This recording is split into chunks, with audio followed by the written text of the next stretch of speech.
For some, it's almost like winning a lottery, but it has even a bigger emotional impact because so much of a person's life usually has been involved in the business, and sometimes it's been more than one generation. So there is the sort of euphoria of getting the big cash payout in most cases. But then there's also, after the first month or so, the worry about sense of self-worth. What am I going to do now? So much of a person's identity has been wrapped up in being the president, the owner, the operator of a business, and now they're not. So it's a big challenge for a lot of people emotionally. If they've been successful financially, it's only one of the aspects. Yeah, unless you've prepared yourself, probably for 3 to 5 years in advance for what am I going to do next, it can be quite traumatic. Then there's the home front, where a busy entrepreneur may have been at the office or the factory or the farm for a long, long time, and now you're together with your significant other 24/7. That sort of redefines the relationship. So that also can be a challenge. I think that my personal idea of hell would be playing golf every day, but for some people, I think it wears off. After every day of playing golf with the same people on the same courses, there's just not a sense necessarily of purpose. And I think most people need that, either through volunteer work or through their church, maybe helping other business people, maybe staying involved a little bit with the business as a consultant.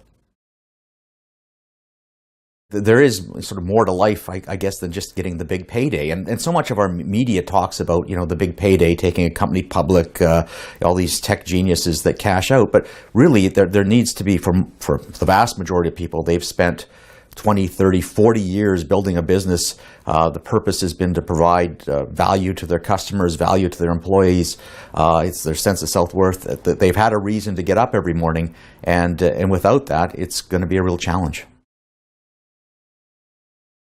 Just because you've sold your business doesn't mean that you're not going to do anything.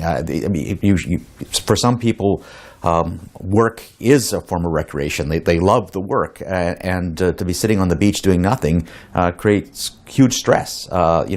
So I think that in part of your planning, you need to think of what's next. How am I going to add value to society, to my family, to my community? And how am I going to keep myself engaged? Maybe it's going back to school. University has wonderful classes, adult education classes. Maybe it's travel and that sort of thing. Maybe you get your learning that way. So there's all kinds of opportunities out there, but you need to think about it ahead of time.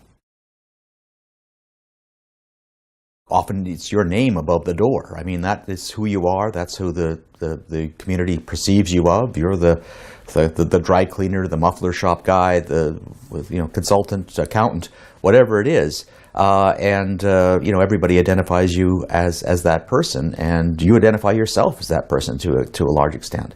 So when that's taken away, you're not that person anymore, or society, the community doesn't perceive you that as you're the former owner. So I think it's incumbent on a person to start creating that new identity, to get active, to do things, and have a new sense of purpose and renewal. It's a wonderful opportunity if you've got the financial resources to go do something you really, really love.